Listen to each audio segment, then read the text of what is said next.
Hello' viewers, মই উৎপল দাসে মোৰ চেনেল উৎপল ডিম 18লৈ আপোনালোকক স্বাগতম জনাইছোঁ। আজি আপোনালোকলৈ লৈ আহিছোঁ কচু শাকৰ উপকাৰিতা, পাত কচুৰ উপকাৰিতা। এই কচু শাকে আপোনালোকৰ আমাৰ সকলোৰে দেহত শক্তিৰ সঞ্চাৰ আনি দিয়ে।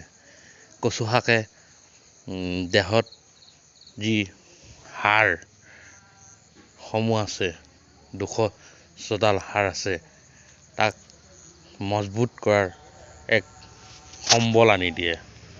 এই কচু শাকৰ উপকাৰিতা আৰু হৈছে ডায়েবেটিক ৰোগৰ কাৰণে এই কচু শাক অতি উপযোগী শাক।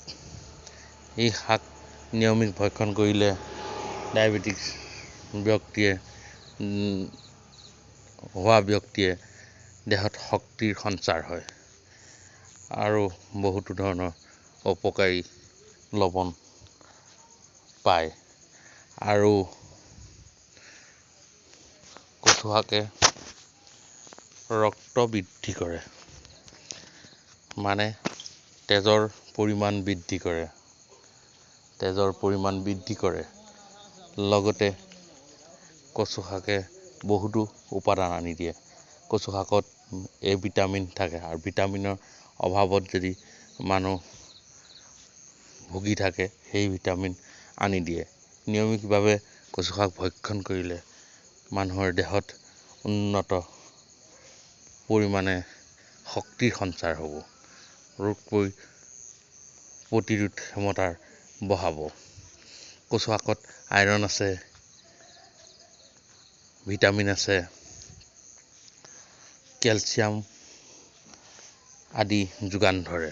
এই কচু শাক নিয়মিত ভক্ষণ কৰিলে দেহত শক্তিৰ সঞ্চাৰ হয়। সেয়েহে কচু শাক ভক্ষণ কৰিব লাগে। আমাৰ দাঁতিকাষৰীয়া অঞ্চলবোৰত, আমাৰ ঘৰৰ কিনাৰত, আমাৰ বাৰীত বহুতো কচু শাক থাকে। মানুহে এলাহত নিজৰ শৰীৰটোলৈ মন নকৰি সেই কচু শাক ভক্ষণ কৰাৰ পৰা বিৰত থাকে। সেয়েহে বিভিন্ন ৰোগত পৰিব ধৰে। সেয়েহে এই শাকবিধ ভক্ষণ কৰিলে দেহৰ উন্নত ধৰণৰ স্বাস্থ্য যোগান ধৰাত বা শক্তি সঞ্চাৰ হয় আৰু